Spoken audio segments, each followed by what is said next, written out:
Please be advised that the views and opinions of the host and guests do not reflect those of the station, the management, and its network.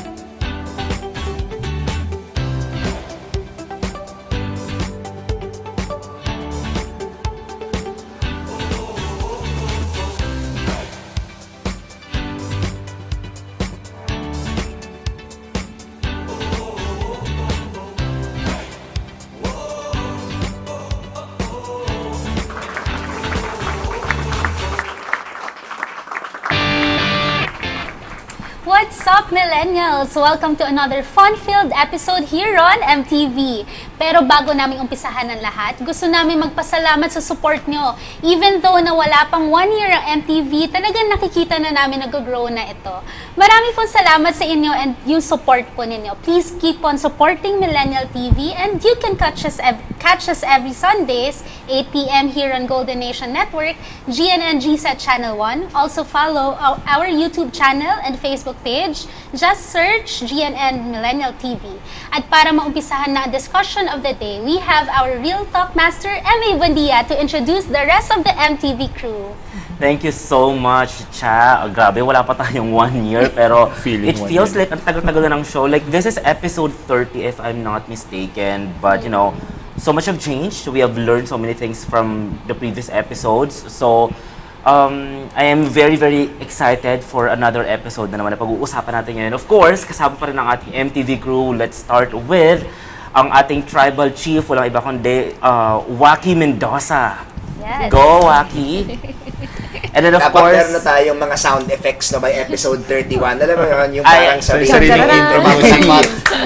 feeling ko yung magic it happens sa ano na to, doon sa editing, which is, you know, Sketch is doing a really, really nice job. So thank you so much, Sketch. So ang ating charming, ang always charming natin, charming babe, Miss Cha Zara. Thank you so much for doing the intro. Very regular na talaga sa ating show, di ba? Thank you, guys. And of course, kasama rin natin ang super, super gwapo na si Mysterious Hunk, Chris Abaya.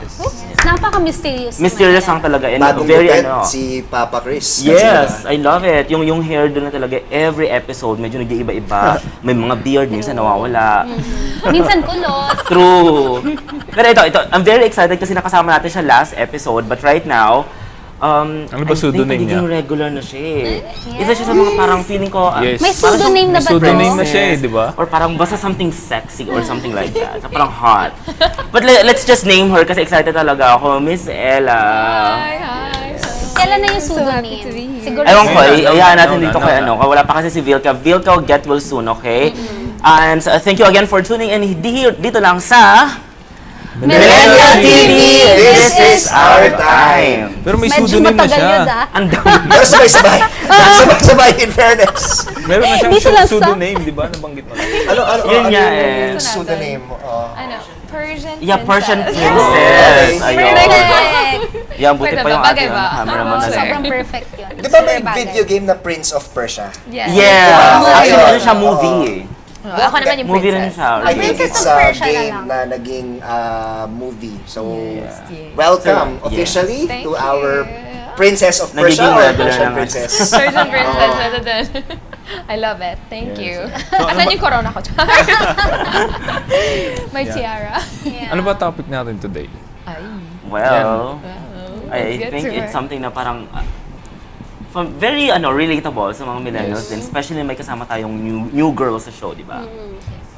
This topic is a little bit similar to some Yeah. of our past episodes, no? But yun nga, given we have new co-hosts then coming in, and MA, wala ka rin ata wala nung siya nun. Yes. women empowerment episode natin. We thought that it would be a good idea to dive a little bit further into women empowerment, no? Specifically, para sa amin ni paring Chris, no? Na, 'di ba, the opposite gender, parang Yeah. let's talk about feminism. Yes. More I think a little bit. we have to define that first. Ano nga ba yung diba? What feminism? is Yes. feminism?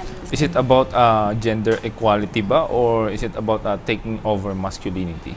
Oh, that's a very, very nice question. Kasi I think a lot of people, meron silang misconception na feminism is just being anti-men. Yeah. Or parang anti, the patriarchal society, or just hating on men, or something like that, which is not really the thing. It's just basically fighting for equality regardless of your gender Yeah. or Oo. something. Which is similar na rin sa mga previous episodes. Tama, natin. yun nga lang yun. Dati kasi ayoko sabihin na feminist ako kasi all the while I thought na parang anti-men na agad siya.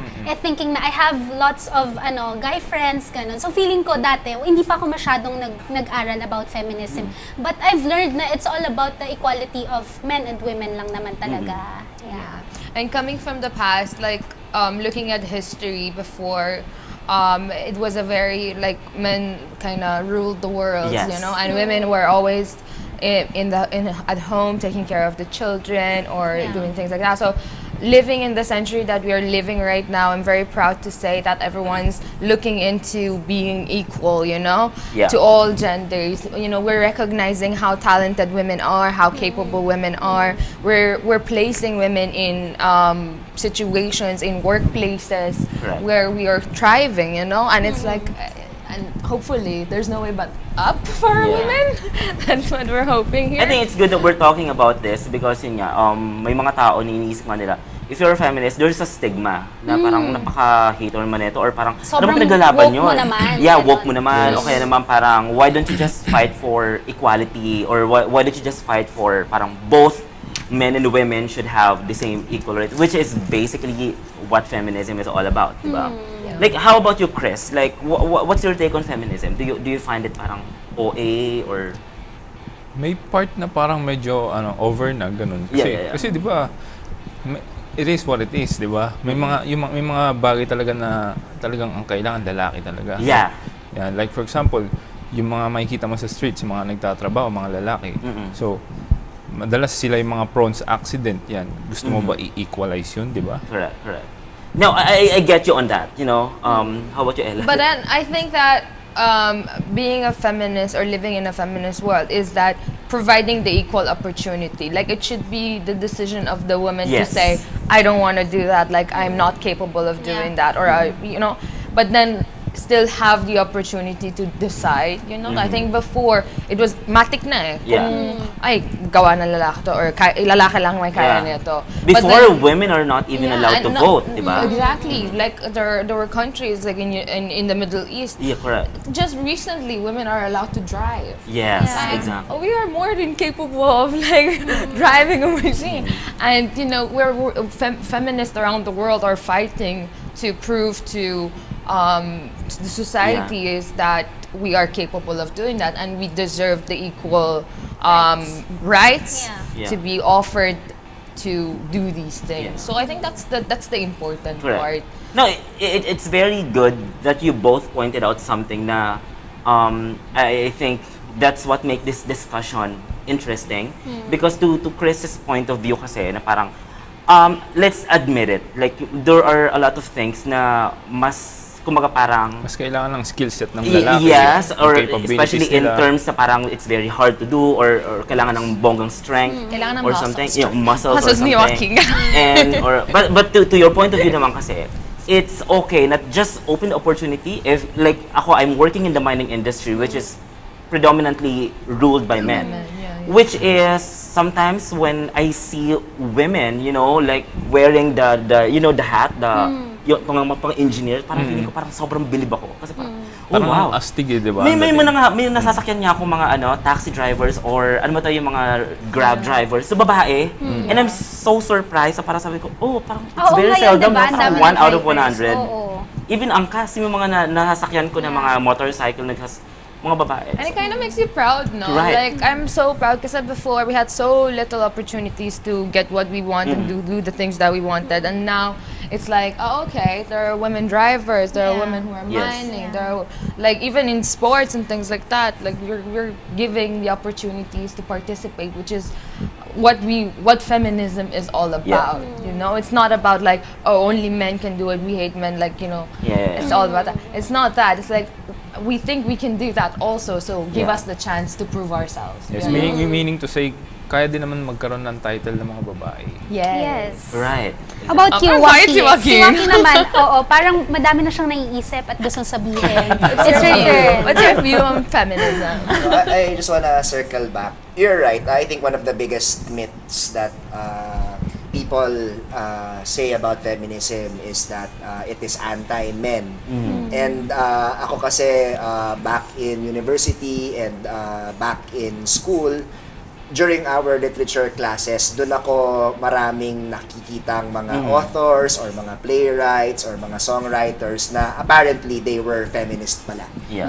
And I agree na to your point na in the works of true legit feminists, hindi naman siya anti-men in the sense na parang while I guess hindi ako poetic expert I guess, but I guess there's a certain structure to the way that they compose their work that makes it obvious that they are feminists. Right. But it doesn't necessarily attack males. I think the reason lang na na-associate yung feminism with anti-males is because a lot of these feminist groups, sila yung mga nauuna na nagvo-vocalize ng mga opinions nila during mga I guess when injustices happen in the workplace or diba when diba unfortunately incidents na sexual in nature diba these feminist groups are always the first to speak up. So ako nagigets ko kung bakit nagkaroon ng impression na anti-males ang mga feminist movements. So, I think that's how it started as well, no? Kasi yun nga, parang before women were not allowed to vote. So parang eventually like kasi I think it started way back in yung mga ano pa. Like even in the Bible kung mapapansin niyo lahat, 'di ba? It's very men-centric. Even in churches, in organizations, in school, in companies right now, even in politics, like it's predominantly men. Kasi parang may thinking tayo na parang men can do it better, men are more critical kasi women are emotional. So, I mean, may ganung stigma. So, what feminism, kaya siya nag-boom or kaya siya naging parang trending, it's because just to prove na parang you cannot generalize. I know a lot of men who are sensitive as well. I know a lot of men who are just, you know, feeling ko may mga kanya-kanya siyang advantages and disadvantages. May mga kanyang strength and weaknesses, both sexes. So, I mean, just make sure to find a commonality and you know, start Bring from there. equality. Yeah, Correct. and you know, you're correct na starting from the Bible pa lang, andun na yung about sa men and about sa women. Napasa-pasa Kaya na. nga meron tayong mga paniniwala na-attach natin. Yung mga, naalala mo yung mga sinasabi ni Chris before na binibase niya sa Christianity. Correct, Na ganito dapat ang babae, ganito dapat yung lalaki, ganyan. So talagang Bible pa lang, nandun na yan. Kaya I think it's good that we are now gearing towards, you know, like changing perspective, changing mindset towards feminism and changing how people view sexes. Like even in LGBT, like you know, if you look at, for example, in gays, the more feminine considered siya as weak. You know, mas feminine yung gay, parang mas below siya sa totem pole, below siya sa That's food interesting, chain. ah. Correct. Na may discrimination even within your community. You know, even in the community, like even in lesbian relationships, like Yeah. parang the thing with I think we're still talking about equality between genders. I think what's toxic is that parang pina-pattern lagi kasi natin yung relationship sa mga tao doon sa kung ano yung very traditional. Like for example, if I'm with a guy, parang they're asking, so who's the female there? Exactly. Yeah. Or if you're with a girl, Yeah, they yeah, say, yeah. oh, so who's yung lalaki sa inyo? Yeah, And I'm right. like, it doesn't need to be. Yeah.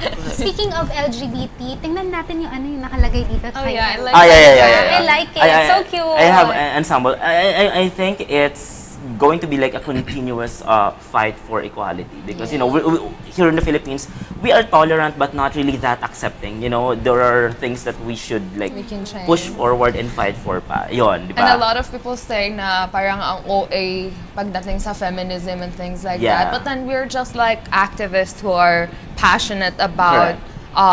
being equal and Equal. bringing equality to any kind of space, whether it's workspace, whether inside of families, Yes. whether it's within the friendships and all. So we're just passionate. Hindi kami OA.